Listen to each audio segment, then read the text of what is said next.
Isolation carves truths into you that comfort never could. When the descent began and no one followed, you learned something brutal and permanent about the nature of strength. You discovered that survival is not a group activity once the lights go out. The silence did not arrive gently.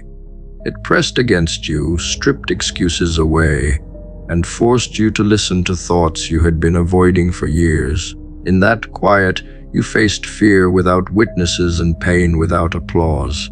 Every step forward required consent from your own will alone. That is how resilience is born. Not from encouragement, but from necessity. What you endured reshaped your internal architecture. The mind that walks out of isolation is not the same mind that entered it. It becomes deliberate, guarded, and precise. You stopped hoping for rescue and started constructing endurance. That shift changed everything. Abandonment teaches efficiency. When help disappears, waste becomes dangerous. You learned quickly which emotions drained you and which sharpened you. Self-pity slowed you down, so you burned it away. Rage gave you fuel, but only when controlled. Discipline replaced motivation because motivation could not be trusted to show up every day. You stopped waiting for understanding and began demanding competence from yourself. The environment forced you to adapt or collapse. That pressure refined your instincts. You learned how to keep moving even when morale was gone. That is not something books teach. That is learned only through prolonged exposure to adversity with no safety net underneath. There is a certain clarity that emerges only when no one is watching. Without an audience, performance dies and authenticity surfaces. You no longer had to explain yourself or justify your pace. You answered only to survival and progress. That solitude revealed your real priorities. It showed you what mattered when nothing else remained. You discovered how capable you were without external validation propping you up. That realization changes posture, tone, and presence forever. Once you know you can stand alone, dependence loses its grip. You carry yourself differently because you are no longer negotiating your worth through approval.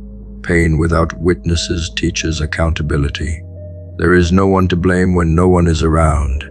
Every mistake lands fully on you. Every recovery must come from your own hands. That responsibility is heavy, but it is also liberating. It reconnects you with agency.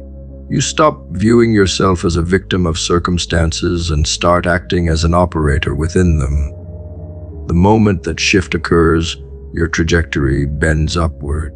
You become dangerous to stagnation because you no longer wait for conditions to improve. You improve regardless of conditions. Endurance grows quietly in isolation. There are no cheers when you keep going after exhaustion sets in. There is only the internal negotiation between quitting and continuing. Each time you choose to continue, you deposit proof into your nervous system that you can be trusted under pressure. That proof accumulates. It becomes self-respect. It becomes composure. It becomes the calm confidence that cannot be faked. People sense it later, even if they never saw the struggle that produced it. They feel the weight behind your words without knowing where it came from. Loneliness sharpens perception. Without distractions, patterns emerge. You start noticing how people behave when they think no one is watching. You recognize empty promises faster. You hear what is not said. That awareness becomes a form of armor. You stop offering your energy blindly. You choose alignment over proximity. This discernment protects you from repeating old cycles. You do not become cold. You become precise. There is a difference. Precision is born from experience, not bitterness. The nights were long because your mind had nowhere to escape. Thoughts replayed relentlessly until you confronted them.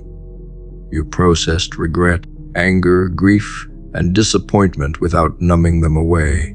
That emotional processing expanded your capacity. What once overwhelmed you now feels manageable. This expansion does not make life easier. It makes you sturdier. You can hold more weight without collapsing. That capacity becomes an advantage when challenges escalate later. You have already lived through internal storms that others avoid at all costs. Emerging from that period, you carry a different relationship with fear. Fear no longer signals danger alone. It signals significance. You have already survived your worst internal scenarios. The unknown loses its power to paralyze. You step forward with caution, not hesitation. That distinction matters. Hesitation drains energy. Caution preserves it. You move with intention because you know what it costs to stop. Momentum becomes sacred. People may misunderstand your silence. They may mistake your restraint for distance or your independence for detachment. They did not walk where you walked. They did not feel the weight you carried alone. Explanation becomes unnecessary. You no longer need to be understood by everyone. You need to remain aligned with yourself. That alignment becomes your compass. It guides decisions, relationships, and ambitions with ruthless clarity. What you survived alone rewrote your definition of strength. It is no longer loud or performative. It is steady. It endures without announcement. It adapts without complaint. It stands even when no one is watching. That is why the experience cannot be taken from you. It lives inside your nervous system, your reflexes, your posture, your calm. You did not just endure hell alone. You learned how to walk through fire without losing yourself. And that lesson shapes every step you take afterward.